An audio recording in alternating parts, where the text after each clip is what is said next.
So ito, himayin po natin o kasi naglabas yung Okta Research ng kanilang bagong survey kung saan sinasabi na 36 of Pinoys identify as pro-Marcos. Okay? Habang ang pro-Duterte ay 18% lamang. Okay? So basahin po natin yung post pagkatapos magbigay tayo ng reaksyon.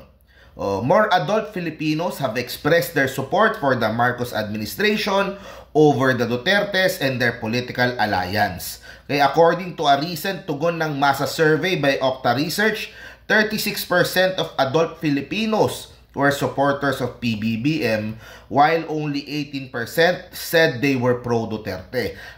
Talagang maingay lang ang pro-Duterte. Mas bastos lang, mas nagmumura lang, at mas gigil lang siguro sa social media. Kaya ang impression ng tao, mas marami sila. Pero according to a scientific survey, mas marami yung pong mga pro-Marcos kesa sa mga pro-Duterte. Kaso, merong bat yan. I-explain ko mamaya kung wag ding makampante yung administrasyon sa mga numbers na ito. I-explain ko po mamaya. Habang 8% ang sumusuporta naman o nag-identify as pro-opposition or kakampings, which is sila Lenny, sila Kiko, sila Risa, so yung mga grupo na yon. So 8%. So wala halos na bago from the survey nung third quarter last year dahil sa margin of error. Pero it could be noted na malaki yung tinaas ng pro-Duterte supporters from Class E. Diba? From 21% naging 41% after 6 months. So kung anumang mga ginagawa ng mga Duterte na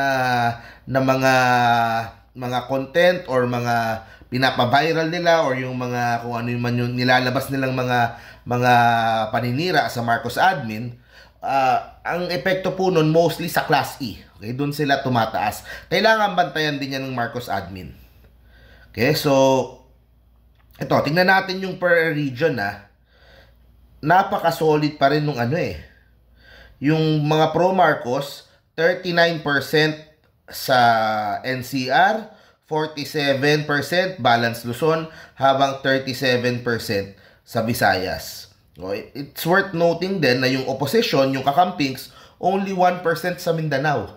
Talagang sirang-sira sila doon. Kasi siguro, sa kanila na-identify yung kaaway ng mga Duterte nung panahon niya, nung termino niya. Habang ang mga pro-Duterte naman, ang baba 5% lang sa NCR, 2% sa Balance Luzon, habang 11% sa Visayas, bumabawi sila sa Mindanao with 63%. Okay? Pero sa Class E, yun, sila ang pinakamalaki with 41%. So, dapat tignan din yan ng Marcos administration kung paano yung kanilang mga proyekto at yung kanilang messaging pagdating sa Class E para po mapigilan kung anumang paglaki ng mga Duterte po dyan. Okay, so sa akin ito, mas malaki yung pro-Marcos, 36%. Kaso ang problema, ito yun itong 36% na to, I am not that confident na kaya tong ilipat sa kung sino man yung i-endorso ng Pangulong Marcos. Unless anak niya. Kaso wala pa sa tamang edad si Sandro. So, itong 36% na ito, I'm not really sure kung kaya niyang ma-transfer dun sa kanyang magiging kandidato sa 2028. Yun. Unlike dito sa mga pro-Duterte, kayang ilipat from Digong to Sara. Kasi from Digong to Bongo, hindi kaya Nakita na natin yan nung huling election hindi nagta-translate Pero pagdating kay Sara, nalilipat. So, yun ang magsisimula si Sara with the base of 18%.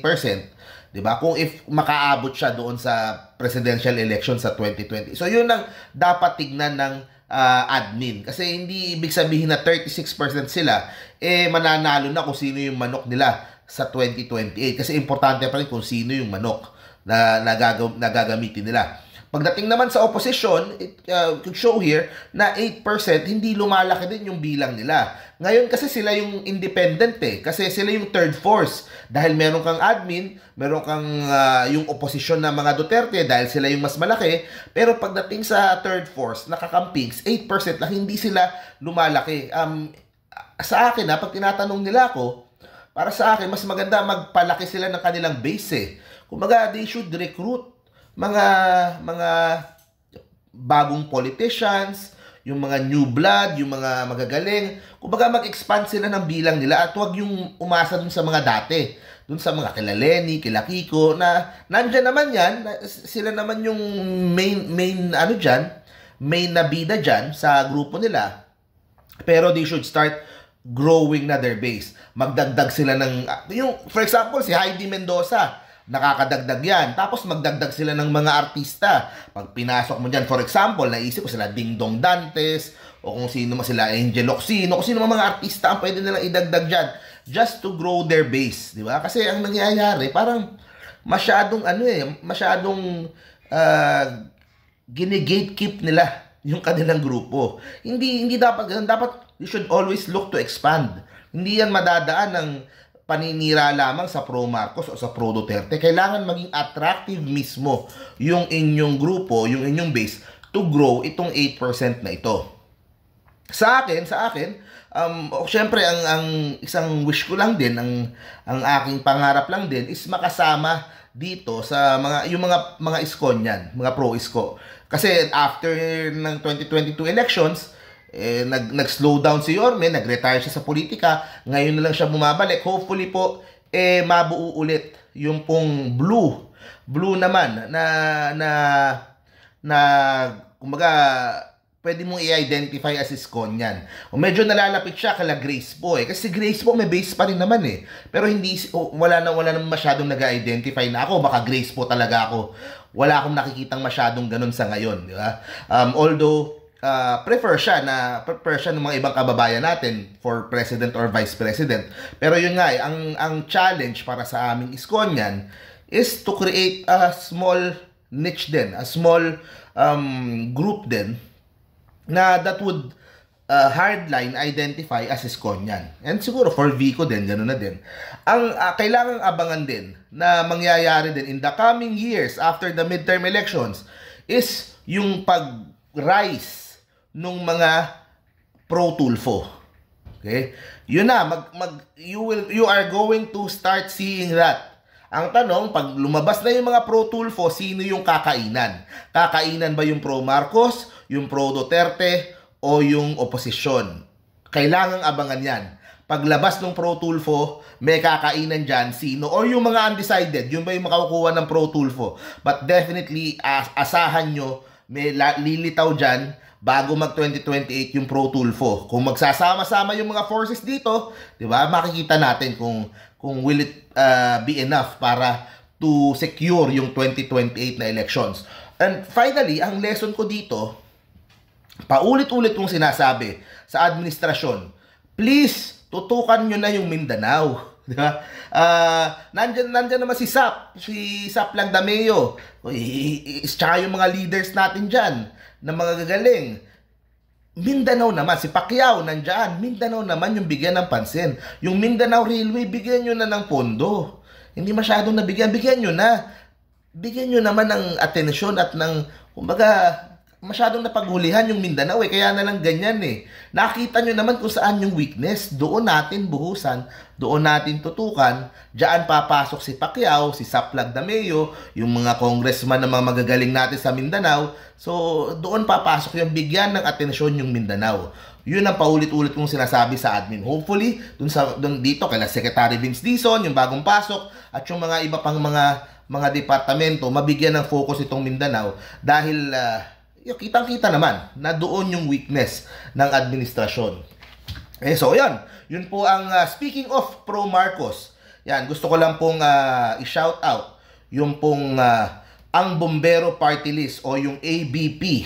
Okay? Kasi po doon sa latest na survey ng Tangere, nasa 15 sila. Okay? Number 15 itong ABP Party List, habang doon po sa Octa Research. Sa Octa Research ay nasa sila 25, nasa top 25 sila. So pataas po ng pataas yung pong mga kaibigan natin dyan sa ABP Party List. At yan po ay nagre-represent sa mga bombero, sa mga mga volunteers po natin, fire volunteers, yung pong ating mga rescue, yung mga nag-rescue operation sa atin. So lahat po ng mga bayani natin na sinasakripisyo yung kanilang safety para po mailigtas po tayo. Kailangan mabigyan din ng atensyon, kailangan mabigyan sila ng insurance, kagamitan, training. Yan po, yan yung tinututukan ng ABP party list. Kaya shoutout po sa kanila at mga talagang mga supporters